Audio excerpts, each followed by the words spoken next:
Voilà, eh bien, écoutez, bonjour à toutes et à tous. Il est 10 heures, donc je vous propose de commencer cette présentation, ce webinaire. Je vais juste préciser un petit peu quelques façons de s'organiser collectivement. Là, on est en mode webinaire sur Microsoft Teams. Habituellement, je coupe tous les micros, mais là, exceptionnellement, j'ai laissé la possibilité à chacun, chacune d'intervenir. Mais je vous demanderai dans un premier temps, si vous ne voyez pas d'inconvénient, de couper plutôt micro et caméra de façon à ce qu'il n'y ait pas de problème de flux pour tout le monde et que l'on se retrouve, alors, soit en fin d'intervention, soit au fur et à mesure de la présentation. Je ferai quelques coupures, on regardera avec Pierre-Jean, mon collègue, de quelle manière on peut prendre vos questions. Si vous voulez, en tout cas, prendre la parole sur le sujet, n'hésitez pas via le chat, l'outil que vous avez sur Microsoft Teams, et on essaye de structurer, encore une fois, la présentation pour que ce soit le plus fluide possible et on tienne les délais. Alors, je tiens à vous remercier toutes et tous, pardon, d'être présents aujourd'hui. Je tiens à remercier également Madame Lenormand pour l'organisation. Je suis Bertrand Chavanel, je suis moi responsable éducation et numérique pour la société Manutan Collectivité et je traite de l'aménagement des espaces éducatifs depuis maintenant 5 ans, en lien notamment avec un certain nombre d'instances officielles, dont le groupe projet Archiclass, qui est un groupe mené au sein du ministère de l'Éducation nationale et de la direction du numérique éducatif. Voilà, mais je pourrais vous en dire plus au fil de l'eau. Et j'ai également travaillé à plusieurs reprises avec le réseau European Schoolnet, qui est basé à Bruxelles et qui, pour 35 pays, c'est un petit peu plus large que l'Europe, traite de ces sujets d'aménagement d'espace. Pierre-Jean, je vais peut-être te laisser te présenter parce que tu es le plus proche géographiquement. Moi, je suis à New York, donc je ne suis pas très très loin, mais moins proche que toi. C'est ça. Donc, bonjour tout le monde. Je suis commercial en fait au secteur On t'entend très mal, Pierre-Jean. En tout cas, moi, voilà. J'interviens donc sur le Morbihan et le Finistère. Je suis à votre service pour vous accompagner dans l'aménagement de vos espaces scolaires et flexibles.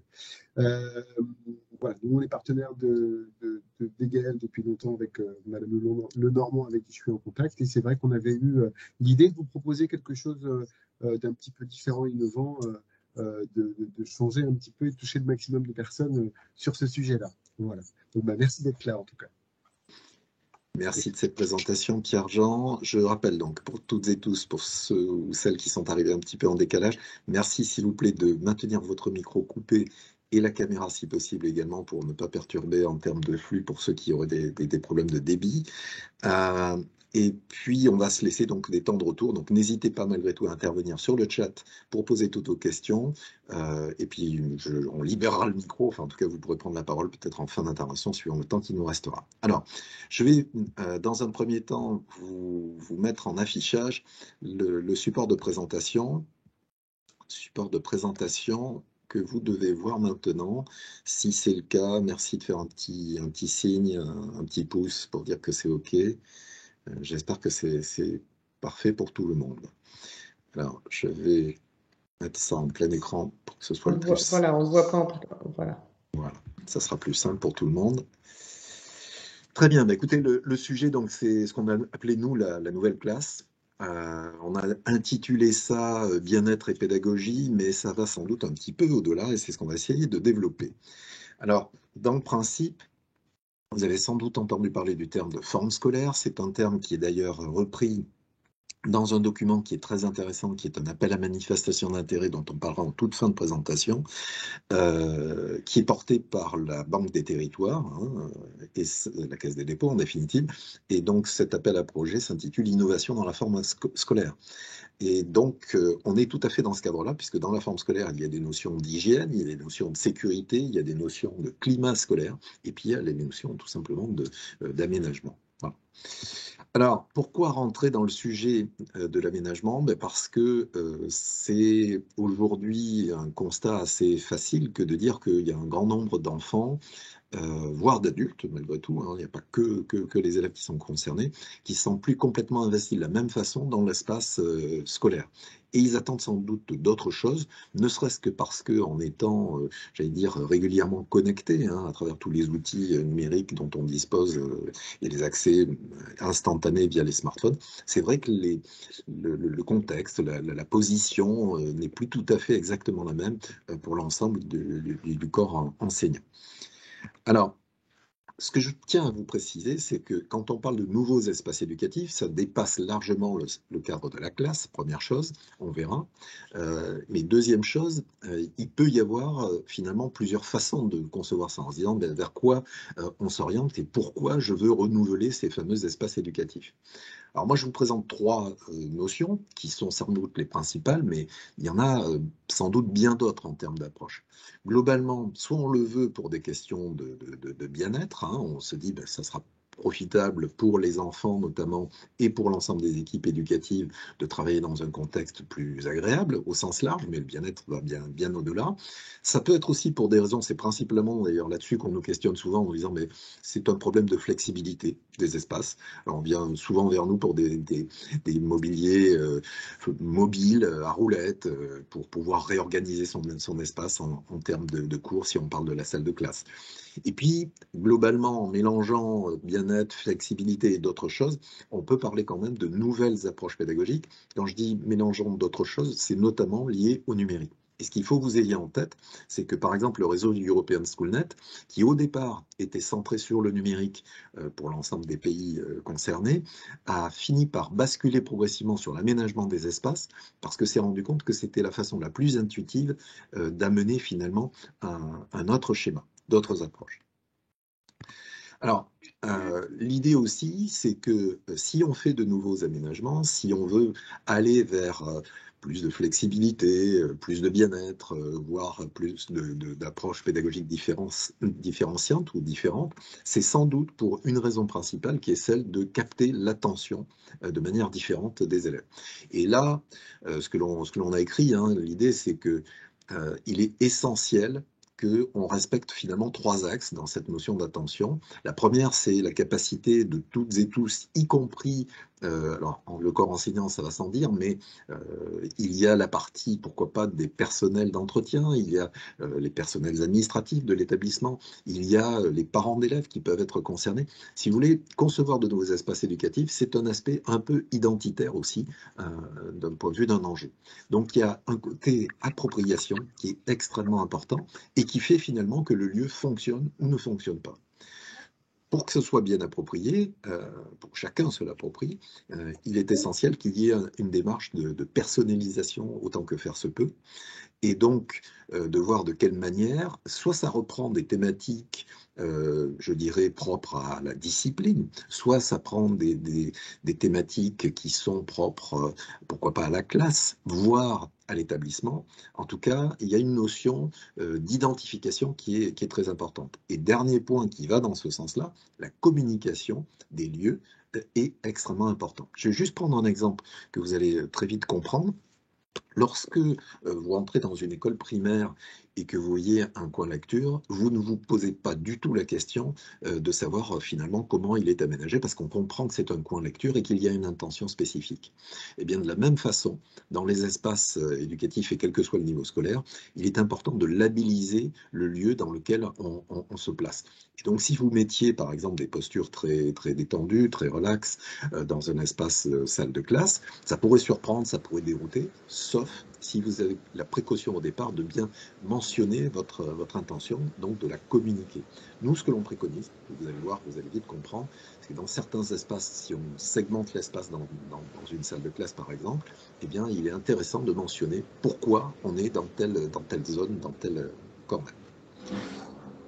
Alors, l'idée de tout ça, à l'origine, mais je vais passer rapidement, c'était de concevoir que globalement, on n'avait pas les mêmes profils aujourd'hui et de plus en plus affirmés au niveau de l'ensemble des élèves.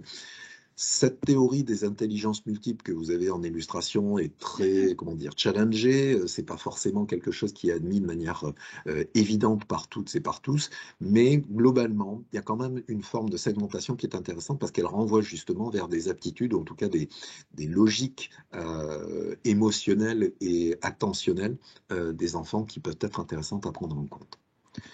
Le côté méthode d'apprentissage, lui aussi, est structurant dans le raisonnement. C'est-à-dire qu'on peut apprendre en mode académique, hein, on est je dirais en phase descendante, on transmet un certain nombre de consignes que les élèves reprennent, soit par écrit, soit de manière orale, mais on est plutôt en mode ce qu'on pourrait appeler classe autobus. En tout cas, il y a d'autres logiques, bien sûr, de travail d'un point de vue pédagogique. Et là, je vous en ai mis quelques exemples. Ces exemples ont été étudiés par une association qui s'appelle SynLab, SYNLAB, et qui a fait quelques petites vidéos sur YouTube sur justement l'attention en classe, qui datent un tout petit peu, mais elles sont toujours valables. Et je les trouve intéressantes et elles détaillent notamment d'autres principes, finalement, de transmission pédagogique. Alors, finalement, ce que l'on cherche sans doute à développer, c'est peut-être un schéma beaucoup plus ouvert. Et je vous ai remis une représentation graphique qui avait été utilisée il y a déjà quelques temps autour du numérique éducatif. Et l'idée, c'était vraiment de dire on doit changer l'accès au savoir, on doit changer la posture d'apprentissage. Et donc, il y a un certain nombre d'éléments qui viennent en parallèle de ces changements-là, avec cette espèce de nuage de mots que vous avez sur la droite.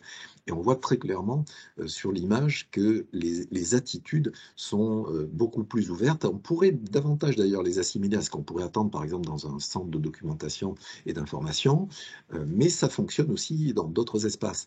Et pour prendre une analogie à ce qui se passe dans le monde adulte, dans le monde professionnel, pensez à tout ce qui se passe dans les espaces de coworking. Alors, je précise bien coworking de manière aboutie parce qu'il y a beaucoup d'endroits où on fait du coworking, mais en définitive, ce sont plutôt des espaces qui sont mis à disposition, ce sont différentes salles qui sont distribuées de manière traditionnelle. Là, l'idée du coworking, tel que nous on l'a observé, c'est dans les mécaniques qu'il enclenche, parce que finalement, il y a une notion, par exemple, principalement de rupture. Mais on y reviendra tout à l'heure par rapport à l'ambiance et à l'atmosphère que dégagent les espaces dans lesquels on cherche à travailler. Et c'est vrai que quand on arrive dans un espace de coworking, quand il est, je dirais, travaillé jusqu'au bout, l'une des caractéristiques, c'est de ne pas se sentir complètement comme si on était au bureau. Donc ça, c'est un aspect important, cette notion de rupture à un standard classique qui peut amener finalement plein de bénéfices, en tout cas qui peut transformer la pratique et les usages. Je vous parlais tout à l'heure de labellisation d'espace, je prenais le coin lecture. Si vous reprenez le petit schéma qui est à droite, hein, vous voyez, c'est en anglais, c'est le réseau European Schoolnet qui avait établi ça dans ce qu'ils appellent le Future Classroom Lab, le FCL. Et eux, ils ont dit, ben voilà, un espace, ça peut se segmenter, ça peut être une salle de classe, ça peut être tout autre type d'espace, mais finalement, ce qui est important, c'est que dans chaque zone, voire micro-zone, on ait une intention qui soit très claire. Et cette intention, ce qui est intéressant dans le raisonnement qu'ils ont mené, c'est que eux, ils l'ont développé à travers des verbes d'action. Donc présenter, construire, comprendre, chercher, échanger. Il y en a sans doute des centaines d'autres.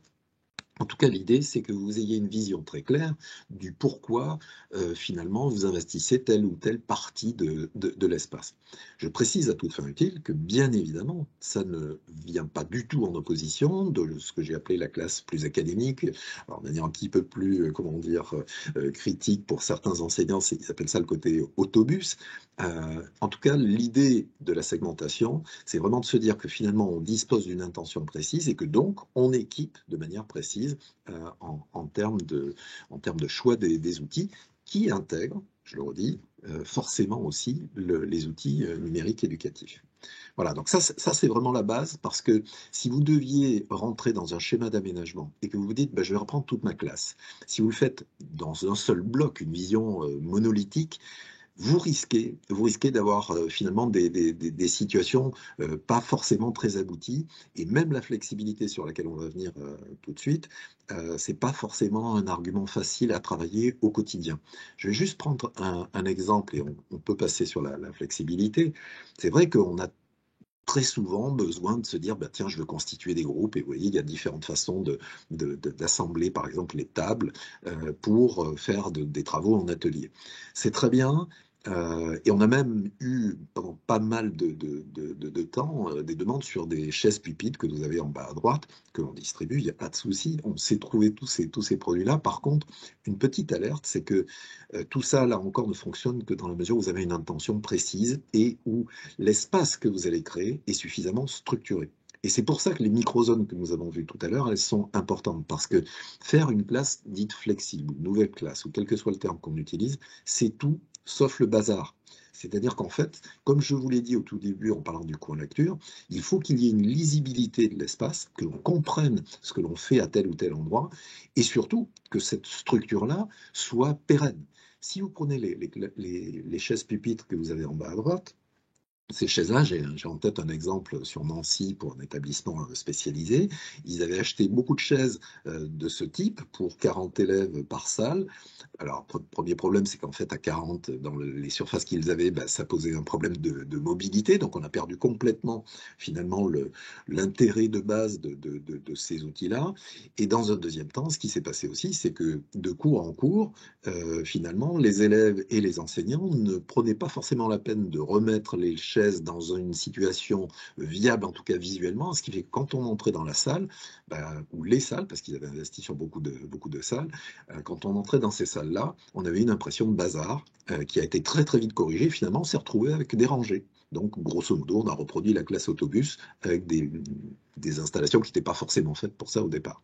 Donc, oui, pour la flexibilité, mais la flexibilité est un sous-argument, une sous-vision finalement peut-être de l'exercice par zone. Alors sachant qu'on n'est pas obligé non plus de mettre 5-6 zones dans une salle si on doit parler de la salle de classe. Mais pour la salle d'études, c'est un vrai argument. Pour le réfectoire, c'est un vrai argument, de façon à ouvrir finalement les usages, dans le CDI également, les halls, etc. Et donc ne pas figer non plus l'usage de base. Et le dernier point extrêmement important à observer, c'est vraiment le triptyque que nous on conseille, c'est la notion des postures. Alors la posture, ça peut faire penser au bien-être, c'est évidemment ça, en se disant ben, il faut qu'on soit bien assis. Je dirais que basiquement, quand même, la plupart des sièges dont on dispose, hein, des chaises, sont plutôt bien faites et globalement, on est plutôt pas mal sur ces assises-là. Par contre, on a quand même des enfants qui aujourd'hui sont de plus en plus, comment dire, mobiles, qui ont besoin de dégager de l'énergie, on gère la bougeotte. Donc il y a aussi ce souci de gérer finalement les énergies de tout un chacun et d'offrir une certaine liberté. Si on prenait que ces deux critères, hein, on va dire gestion des énergies et bien-être, ça serait déjà une première étape. Mais moi, je vous engage à regarder un troisième critère. Et le troisième critère, c'est notamment la capacité à s'engager. Alors, je m'explique, c'est-à-dire que si vous avez des postures variées, hein, basiquement, là, on a stigmatisé la position assise standard, pourquoi pas au sol et debout. Mais l'idée, c'est quoi? C'est que globalement, un enfant qui se met en action physique va être lui-même déjà en action mentale. Et donc, c'est important parce que ça l'amène forcément à être beaucoup plus attentif, on parlait d'attention au tout début, et donc à mieux gérer ce qui va être transmis, ce qui va être proposé. Donc voilà, pour nous, en tout cas, l'engagement, hein, l'enjeu sur les postures, ce n'est pas que le bien-être, même si c'est fondamental en tant que tel. On pourrait parler d'autonomie également, hein, le fait de se dire, j'ai connu une classe à Pau où on avait un enseignant qui disait, mais moi, il faut absolument que les enfants puissent se tenir debout, c'était au collège, hein, qu'ils puissent se tenir debout ponctuellement. Et en fait, ils ont mis en place un espace pour que les enfants se tiennent debout. Dans la réalité, même pour un enfant, se tenir debout, c'est fatigant. Et donc, effectivement, c'est une façon d'évacuer un certain trop-plein d'énergie à certains moments. Mais en disant tout ce que je vous décris, vous comprenez tout naturellement que tout ce que je vous présente est forcément engageant en termes de méthode d'organisation et de vie, d'animation de la classe, par exemple. Et donc, c'est quelque chose auquel il faut réfléchir.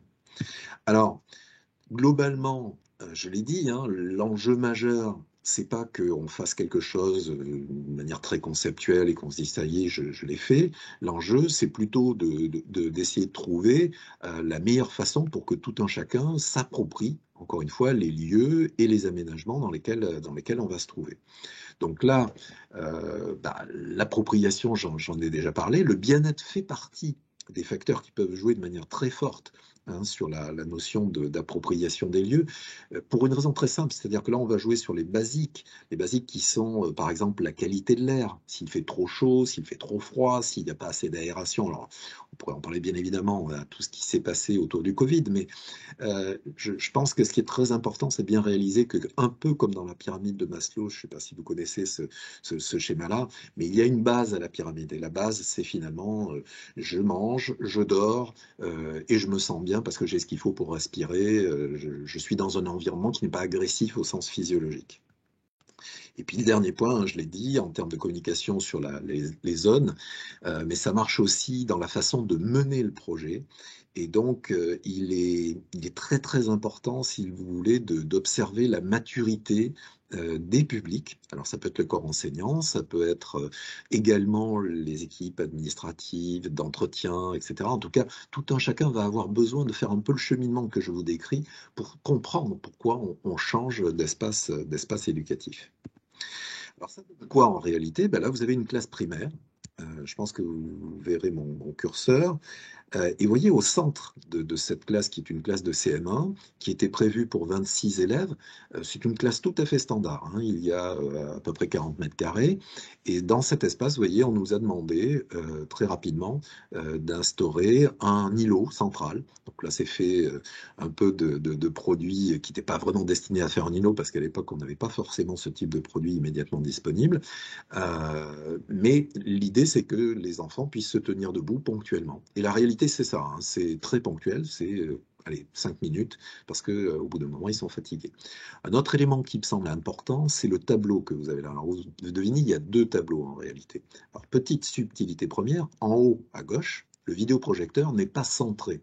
Contrairement à ce que l'on fait dans bien des cas en termes d'utilisation, dans une salle, nous, ce qu'on vous recommande, c'est de faire en sorte que le vidéoprojecteur soit plutôt décentré, soit placé sur un côté, voire sur un tableau s'il y a deux tableaux consécutifs, tout simplement pour pouvoir mener de pair une présentation multimédia et une annotation, une animation plus classique sur le tableau qui est mis à disposition plutôt à droite. Là, vous avez en fait deux tableaux côte à côte qui constituent ce que nous on appelle un mur d'écriture. Alors aujourd'hui, techniquement, on est tout à fait en mesure de faire des murs d'écriture sans aucune séparation entre les tableaux. Et donc, ça a un intérêt très important parce que ça donne la possibilité d'investir le lieu de présentation de manière totalement différente et de n'en faire pas que l'espace de l'enseignant ou de l'enseignante. Avec toutes les notions qu'on connaît, quand on passe au tableau, c'est pas toujours facile pour les enfants. Il y a une espèce de stress, ne serait-ce que par rapport au regard de leur petits camarades. Vous devinez également que l'espace, il est un peu segmenté. Donc, je parlais des microzones.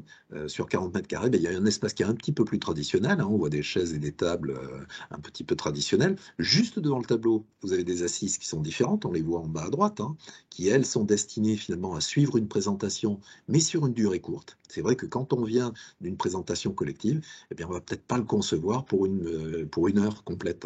On va faire peut-être qu'un quart d'heure de présentation et ensuite, les groupes vont se répartir dans l'ensemble de la salle. Et vous remarquerez, mais on y reviendra, que les assises qui sont proposées sont variées. C'est-à-dire que vous avez vraiment différentes façons de vous asseoir. Au global, vous avez beaucoup plus d'assises, si on compte notamment le canapé vert là, que vous avez en bas, mais vous avez beaucoup plus de place que d'élèves. Mais c'est normal, puisque l'idée, c'est que tout un chacun puisse dans une certaine mesure librement se déplacer dans l'espace lorsque les consignes sont données. Puis vous remarquerez un petit espace ici avec un fond vert, donc on peut faire de l'incrustation vidéo et on a un écran numérique interactif qui est déplaçable également. Voilà, je précise, enfin je regarde d'autres éléments que je ne vous ai pas donnés, on voit un coin un peu plus relax avec des poufs et une classe mobile avec les tablettes. Alors, ce qu'il faut vous dire, c'est que pour conduire une réflexion comme celle-ci, il est extrêmement important que vous ayez une démarche projet. Et donc, cette démarche projet, moi, je vous ai mis quelques fiches qu'on pourrait utiliser, le fameux 3QOCP qui dit qui, quoi, quand, combien, comment, etc. C'est une façon de se dresser un checklist, un gestionnaire projet pour, effectivement, en termes de planification, y voir un tout petit peu plus clair sur le qui fait quoi dans l'évolution de la mise en place. Et puis, point très important, alors nous, c'est vraiment une base pour nous. Là, vous avez une grille, et cette grille, elle est segmentée, il faut la lire en colonnes dans un premier temps.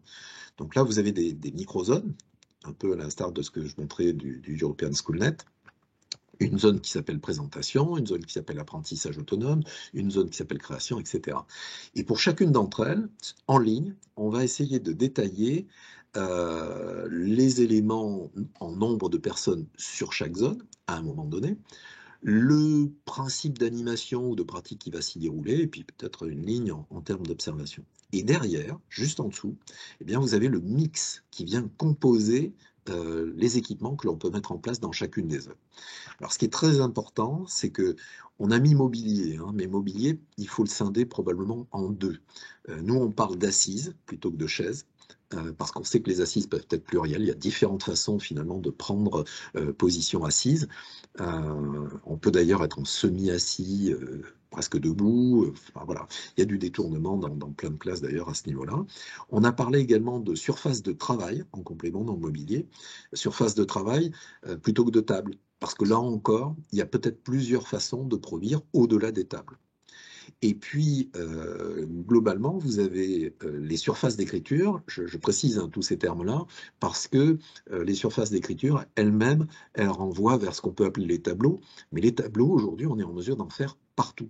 Et avoir finalement la possibilité, ou en tout cas donner la possibilité aux enfants de s'exprimer, de travailler en groupe sur lesquels ils peuvent produire à différents endroits et à différents niveaux, c'est très important, très intéressant. Et je peux vous assurer que c'est une vraie différence, on parlait de rupture hein, tout à l'heure sur les espaces de coworking, offrir de la surface d'expression et d'autonomie hein, finalement à l'ensemble des élèves, c'est un acte fort finalement pour eux d'investissement dans les apprentissages. Et puis, bien évidemment, alors je vous laisse reprendre tous les autres termes que sont le multimédia. On a parlé des basiques, hein, la lumière, l'insonorisation. Tout ce que je vous décris sous-entend quand même un bruit scolaire, hein, pour employer le terme consacré, un peu plus important, bien évidemment, quand on est en phase d'atelier. Mais très vite, il y a aussi des règles qui peuvent s'instaurer. Et il faut savoir que la mobilité, hein, ces fameuses chaises à roulettes ou des choses comme ça qui peuvent être choisies également, sont des choses qui nécessitent un temps d'apprentissage. Finalement, on est tous, autant qu'on est, on a connu énormément de classes, encore une fois, très, très alignées en termes de chaises, tables, donc sur lesquelles on a une structure qui est institutionnellement reconnue. Et c'est difficile de changer de repère. Et donc, il y a forcément une habitude à prendre. Et grosso modo, il faut compter un trimestre pour que les élèves, mais aussi les enseignants, enseignantes, soient complètement à l'aise avec le fait qu'on déstructure en tout cas le schéma initial. Voilà, donc j'ai mis plein de choses dans le mix. Hein, j'insisterai quand même sur deux aspects, au-delà des basiques que sont la lumière, la sonorisation et le traitement de l'air.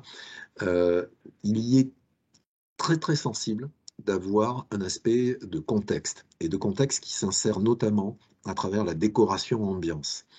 Alors c'est vrai qu'on a énormément de lieux scolaires qui sont des lieux assez cliniques finalement. Ils n'inspirent pas grand-chose en termes de couleurs, en termes de décoration au sens large. Moi, je vous engage, on le sait donc à travers les espaces de coworking, mais il n'y a pas que ces exemples-là, il y a plein d'autres espaces, notamment pour les enfants en situation de handicap. Je pense à des classes Ulysse où on a fait des salles spécifiques qui sont des salles pour baisser la tension, d'espaces plus calmes. Eh bien là, on joue sur des aspects décoratifs et d'ambiance qui sont extrêmement importants. Eh bien, si on le fait pour des enfants qui ont besoin de baisser en pression, il n'y a pas de raison qu'on ne soit pas en mesure de l'initier également pour des enfants dans d'autres situations plus standards, mais qui, eux aussi, ont besoin finalement de ressentir d'autres choses et de s'investir différemment. Et il y a un axe qui est noté, qui s'appelle le rapport à la nature, qui peut être extrêmement intéressant là aussi, à condition, je le précise, hein, que l'aspect décoratif dans le rapport à la nature, ce ne soit pas deux pots de fleurs qui soient répartis d'un bout à l'autre de la salle. Il faut vraiment que ce soit immersif. Voilà. En tout cas, pensez bien à cette notion de décoration qui vient en complément de la signalétique, donc les fameuses microzones. Hein. Si on a une zone qui s'appelle présenter, bien, il faut écrire présenter, en gros. De la même façon pour rechercher si on a d'espace où les ordinateurs sont mis à disposition. Tout ça, ça participe de la lecture pour tous, véritablement la construction de l'espace. Et donc le complément, c'est le côté immersif.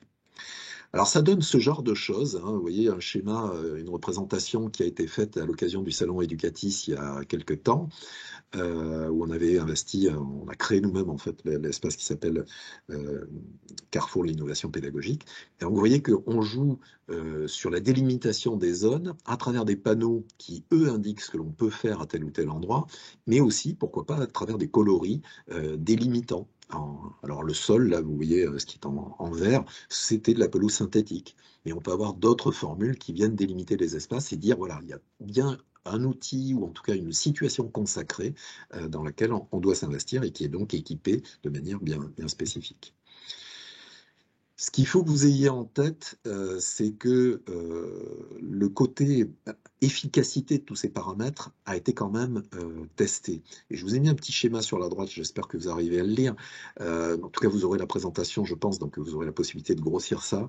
Mais dans ce camembert que vous avez, il y a un certain nombre de pourcentages d'impact qui ont été donnés par rapport à des critères différents. Donc il y a la qualité de l'air, la température, la lumière, la couleur, la flexibilité, l'appropriation, hein, ownership, l'appropriation, et la complexité au sens peut-être un petit peu plus flexibilité. Et on voit très bien finalement qu'il y a des choses qui se démarquent. Et c'est vrai que les basiques, hein, la lumière, la température, la qualité de l'air au sens large, l'insonorisation, sont des bases sur lesquelles il faut être assez vigilant. C'est ce qui va finalement situer le degré d'ouverture de l'ensemble des élèves sur ce nouvel espace.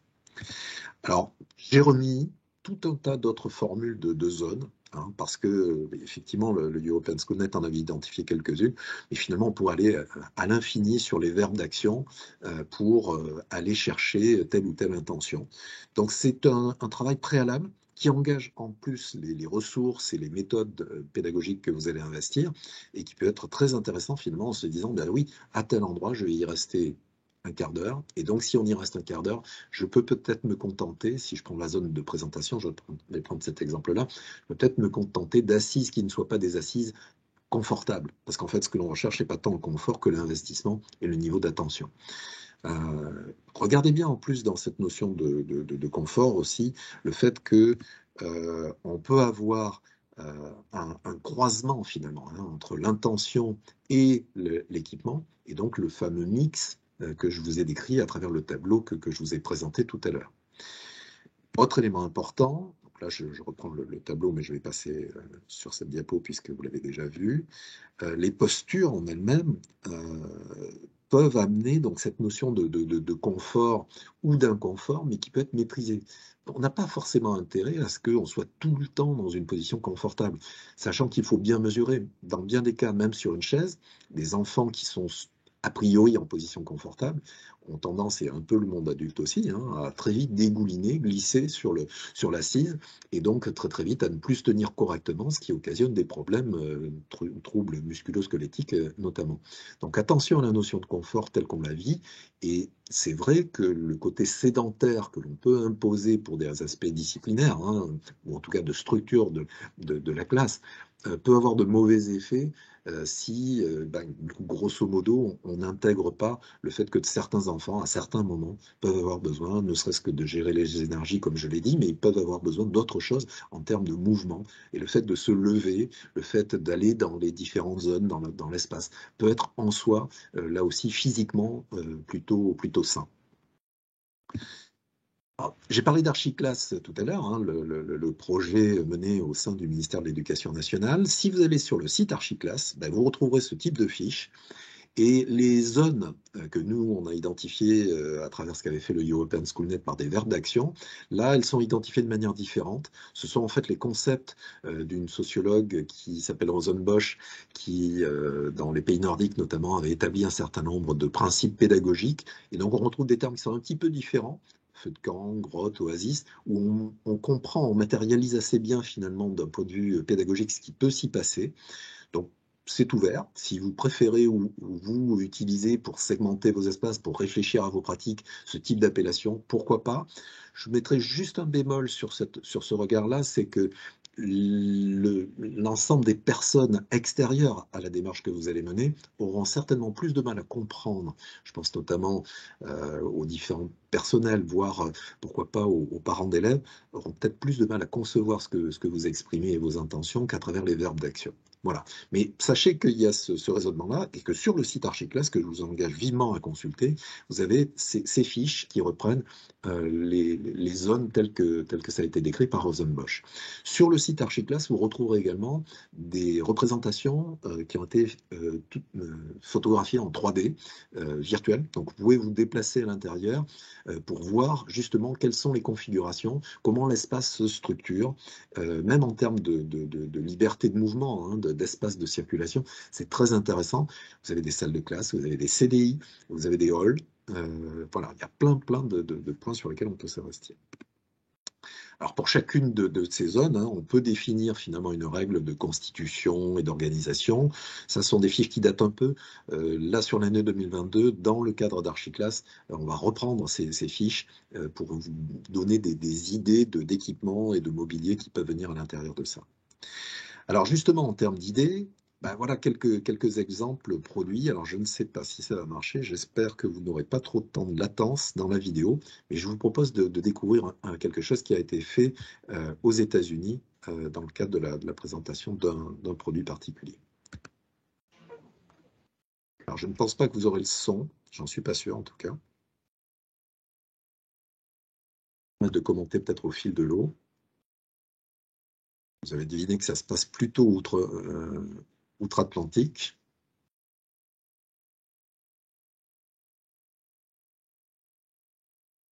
Et là, on est sur des schémas justement flexibles. Ce qui est intéressant, c'est que la flexibilité est décrite pas uniquement comme un argument de facilitation pratique. Vous remarquerez que les postures sont très variées à travers des chaises qui permettent de se passer différents. Vous remarquerez aussi une certaine cinématique du temps, de bouger et le fait de faire bouger l'espace en tant que tel est un acte d'engagement.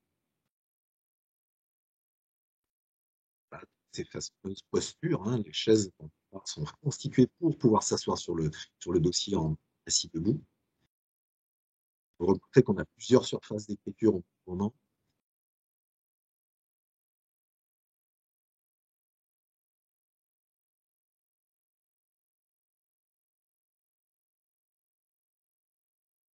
On va retrouver d'autres situations.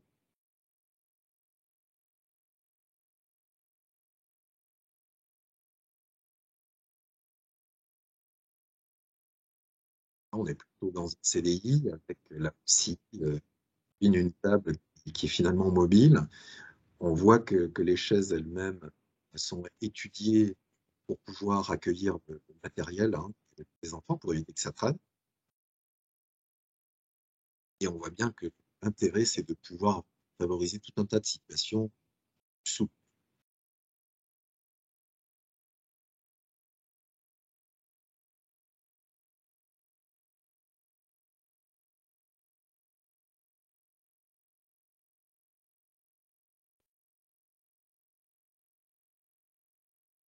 Voilà, globalement, donc le matériel est aussi étudié pour être rangé, hein, ça fait le corollaire de tout ce qu'on a évoqué en termes de flexibilité.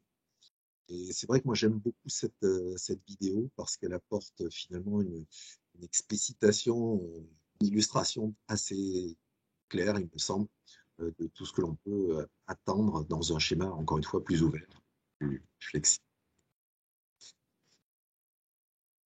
Voilà pour ce qui est de cette vidéo. J'espère que vous avez pu la suivre sans trop de problèmes parce que quelquefois, il y a des ruptures dans la diffusion, mais encore une fois, vous y aurez accès à travers le support de présentation qui vous sera mis à disposition.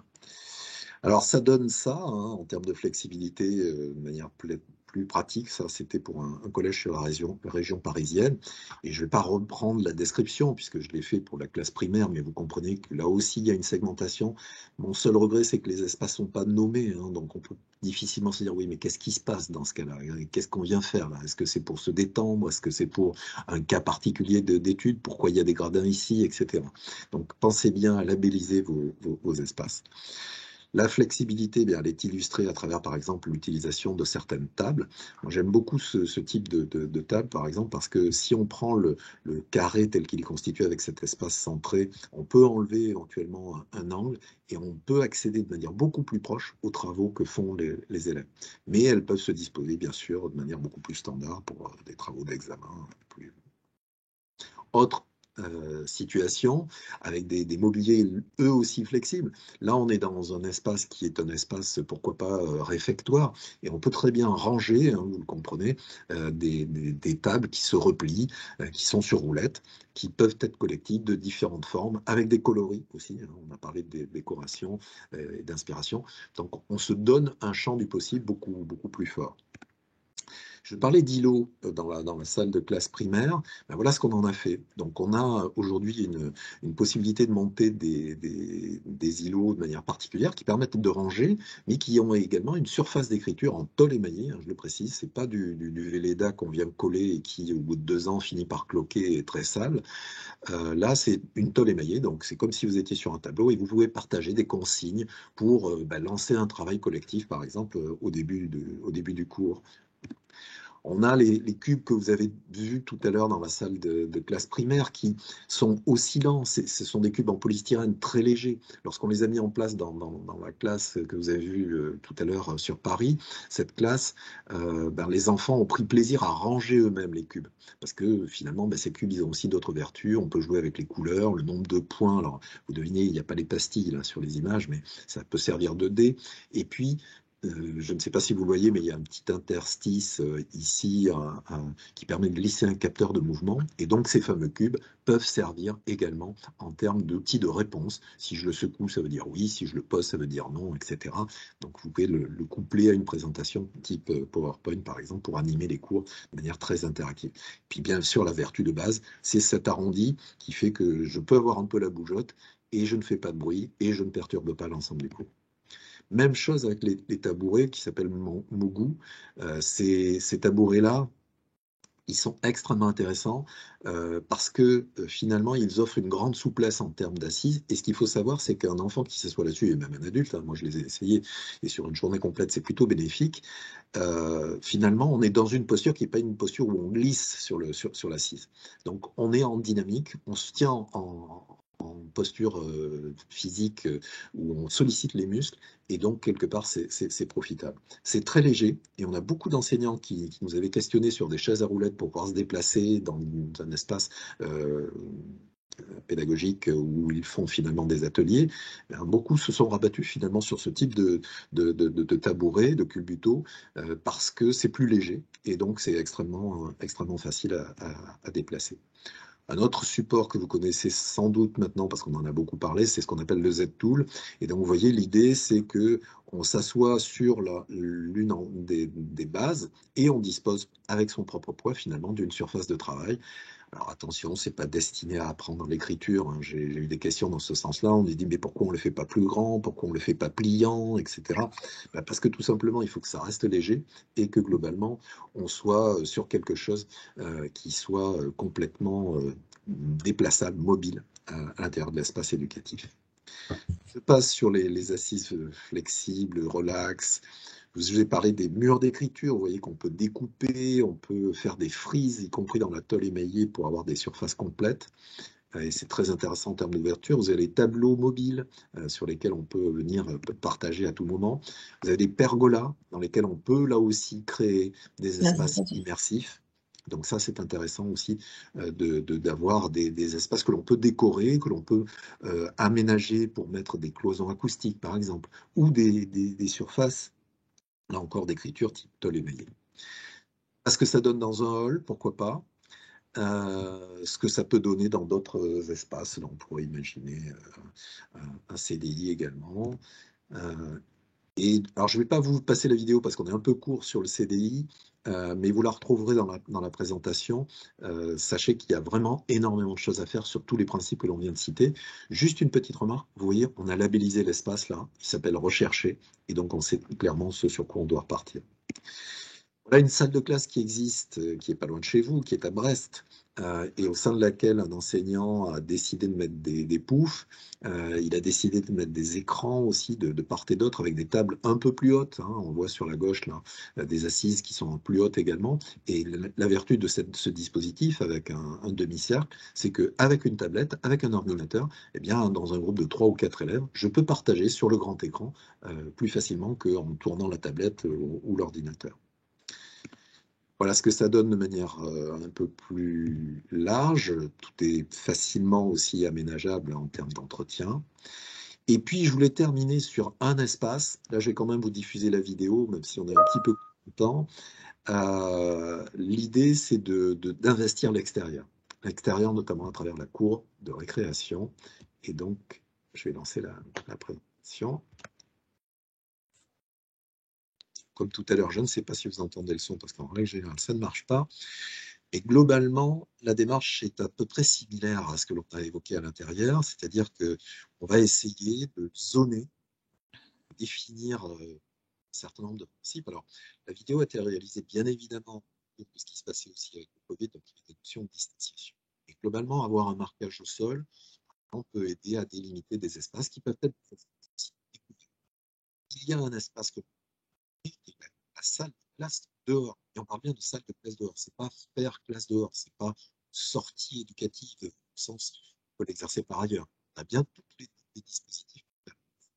Un jardin pédagogique peut être aussi un lieu d'étude de la biodiversité, peut être aussi un lieu de en fraîcheur. Hein. On a besoin de ces espaces-là avec chaque pays.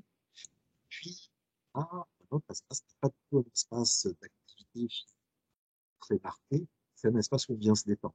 On ne peut pas lire. Il faut savoir qu'il y a des enfants qui, dans la cour de récréation, n'ont pas envie de lire rapidement, parce que par rapport à leur état mental, physique. Puis dernière chose, effectivement, un espace un petit peu plus sportif, mais qui, lui, est ouvert. On n'est pas dans un city stade. Vous avez plusieurs alcôves où on peut avoir plusieurs activités en et donc ouvrir à autre chose que le seul terrain de foot pour les garçons, si je peux stigmatiser comme ça, même si je n'ai rien ni contre les garçons, ni contre le foot. Euh, voilà. Alors, ça donne en termes d'aménagement, je passe rapidement, quelques exemples qui ont été travaillés avec certains de nos partenaires. On sait aujourd'hui aménager des espaces extérieurs avec l'esprit cabane, avec l'esprit un peu amphithéâtre, présentation. On sait faire différentes situations, là encore, en termes d'assises. On peut aller jusqu'à la climatisation, l'improvisation. Et puis, globalement, ce qu'il faut que vous ayez en tête, et je terminerai là-dessus, ce que l'on essaye de faire chez Manutan Collectivité, c'est de vous aider à vous projeter dans l'espace. Donc, on peut faire des représentations 3D qui vont vous aider à apprécier la qualité de l'aménagement que vous avez envisagé, mais également sa structure en termes, par exemple, de mobilité. Est-ce que j'ai suffisamment de place? Est-ce que ça rentre, etc. Et puis, toute dernière chose, je vous ai parlé au tout début d'un appel à manifestation d'intérêt. Ce document est téléchargeable sur le site de la Caisse des dépôts. Je vous engage à regarder parce qu'il y a des tranches de 2 millions d'euros qui sont dégagées pour des investissements qui peuvent être partagés entre plusieurs établissements, quel qu'en soit le niveau. Et le but, c'est vraiment tout ce qui est aménagement des espaces. Donc on est bien non pas dans les murs, au sens de on ne refait pas l'établissement, on aide à installer et à acheter des équipements.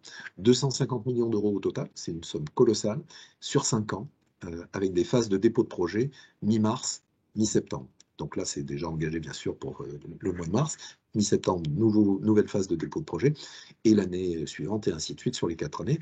Ce qu'il faut que vous ayez également en tête, c'est que si vous n'êtes pas retenu sur ce type d'investissement sur le premier dépôt, la Caisse des dépôts vous encourage à recandidater à une phase suivante. Voilà, merci de votre attention. J'espère que j'ai été suffisamment concis, Madame Lenormand. Je suis désolé, j'ai débordé de 3 minutes, mais j'espère que cela convient. Et on va peut-être passer un petit temps d'échange si cela est possible. Est-ce qu'il y a des questions, des réactions, tout simplement?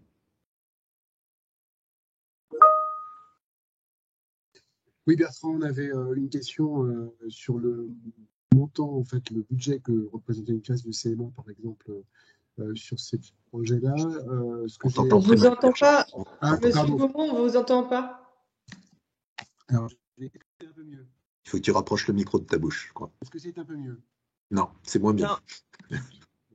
On avait une question dans le chat, Bertrand, par rapport au coût et au budget que ça représentait.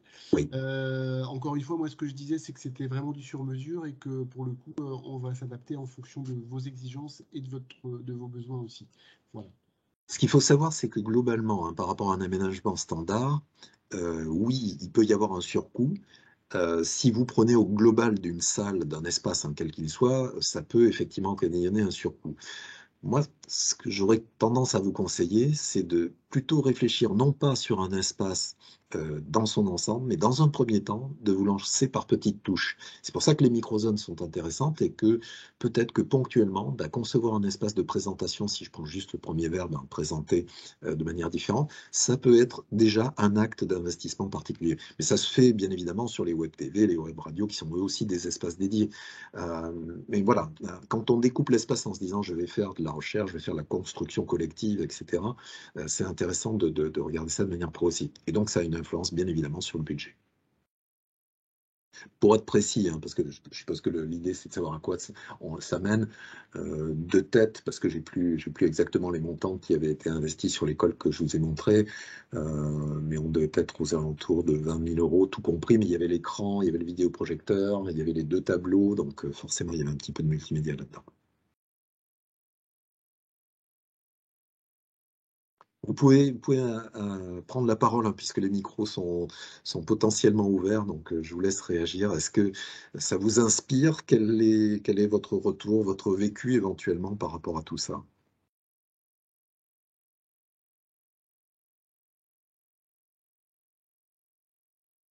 Alors, j'ai peut-être été trop engagé, trop passionné ou trop rapide d'ailleurs. Madame Lenormand, est-ce que vous avez un retour? Non, non, moi je trouve que c'était assez complet. C'est vrai que je pense qu'après, chacun a besoin de mûrir toutes ces Tout à fait. informations et de les transposer à leur espace personnel, puisque voilà, c'est vrai que c'est des démarches et des réflexions il faut vraiment se poser, avoir du recul. Donc après, moi, je suis pas particulièrement concernée. Moi, je trouve tout ça intéressant, mais mon bureau, je vais pas le faire en microzone. Je suis toute seule dedans. Alors, le principe des microzones n'est pas, il y a pas que ce regard-là, hein. Vous l'avez compris, la Oui. notion de flexibilité, la notion de posture sont très importantes et on peut essayer de travailler chacun des critères de manière relativement scindée. Je, je pense que les principes de base sont importants à prendre en compte, notamment pour l'engagement et l'appropriation. Et donc s'engager par la mobilité, s'engager par l'appropriation du lieu, parce que finalement on s'identifie à l'aspect contextuel, immersif, c'est extrêmement important. Et c'est là que il faut avoir aussi ce contraste dans les établissements. Il ne faut pas que des salles ou des situations telles que je vous l'ai décrit, hein, ça serait assez décalé. Mais voilà, il faut reprendre un petit peu de recul et se dire que oui, à un moment, il peut y avoir un besoin de transformer, en tout cas d'aller un tout petit peu plus loin. On a fait un collège à Esbly, dans la banlieue est de Paris, hein, pas très loin de Marne-la-Vallée, que vous retrouverez d'ailleurs sur le site Archiclass. Alors, je précise à toute fin utile que sur le site Manutan Collectivité, surtout dans sa nouvelle version, vous avez un petit onglet qui s'appelle Inspiration, et sur lequel vous aurez là aussi tout un tas de représentations sur lesquelles vous pourrez réfléchir. Mais pour parler de manière plus précise d'Esbly, on a fait une salle qui s'appelle la B208, et sur laquelle qui est une salle très vaste, hein, donc il n'y avait pas de problème de surface de ce point de vue-là, mais on a essayé de transformer l'essai jusqu'au bout, et très intéressant en termes de retour, hein. Le projet était mené par plusieurs enseignants. On avait un groupe de 12 enseignants au départ, et ils ont choisi d'investir d'autres espaces, notamment les salles d'études, et très bientôt les extérieurs. extérieurs sur lesquels il va y avoir une vraie transformation pour que dans les périodes chaudes, finalement, ce soit des lieux, là aussi, d'apprentissage. On a parlé du foyer des élèves. Et dernier exemple que je peux vous citer, c'est dans les halls. L'idée, par exemple, c'est que dans les halls, on peut utiliser de l'équipement, du matériel qui est de l'aménagement extérieur, qu'on utiliserait plus facilement finalement dans des parcs, mais on peut les mettre finalement dans l'intérieur, et ça crée de la rupture, comme je l'ai dit tout à l'heure, ça ne s'attend pas à avoir forcément ce type d'assises, et avoir finalement un autre regard, parce que le lieu, encore une fois, n'est pas composé exactement de la même manière. Tous les équipements d'aménagement extérieur qu'on fait pour les collectivités ont une vertu, c'est qu'ils sont très tournés vers la sociabilité, vers le partage, le mouvement aussi. On n'est pas exactement dans la même connotation, même en termes de décoration, de design. Donc tout ça, ça crée un espace dans lequel, effectivement, l'identification est très différente. Juste pour, Alors, merci pour vos retours. Je vois que ça vous intéresse, donc c'est très, très intéressant pour moi d'avoir ce type de retour. En tout cas, nous, on est à disposition pour vous aider à réfléchir à tout ça. Si je dis réfléchir, c'est parce que vous l'avez bien compris, hein, l'idée, c'est pas une présentation promotionnelle, hein. On aurait très facilement pu vous dire tel prix, tel produit en priorité. C'est pas ça le sujet. C'est de vous inviter plutôt à regarder ça avec un petit peu de recul et à vous engager dans une dimension projet au sens propre du terme. Oui, et pour conclure, c'est vrai qu'il y a plusieurs projets qui existent déjà, qui tournent sur le département, alors sur le Finistère ou le Morbihan, mais beaucoup des lycées collèges ont des salles un peu, je dirais pas expérimentales, mais qui fonctionnent. Et derrière, on va retrouver des petits points sur différentes écoles avec du mobilier un petit peu différent, mais peu de salles complètes finalement. Après, effectivement, je trouve que cette réflexion doit venir de l'enseignant, parce que c'est l'enseignant qui va être le moteur de tout ce qui va se passer derrière. Il va falloir peut-être repenser un peu ses cours, peut-être repenser son schéma de classe aussi, peut-être repenser la façon dont on dispense le cours. Enfin, voilà. Mais c'est vrai que c'est quelque chose d'extrêmement intéressant et on est là, Bertrand ou moi, pour vous accompagner sur le sujet de toute façon. Très bien, mais écoutez, je ne sais pas s'il y a d'autres retours à prendre en compte.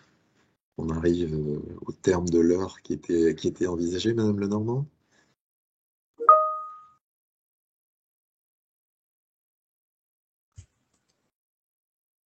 Madame Lenormand, je ne sais pas si vous êtes toujours avec nous, si je crois.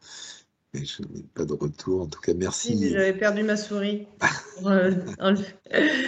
Oui, non, je suis contente qu'il y ait eu quand même plusieurs personnes à se connecter. C'est vrai que c'est une première pour le Gaël. On n'a encore jamais organisé de webinaire de ce.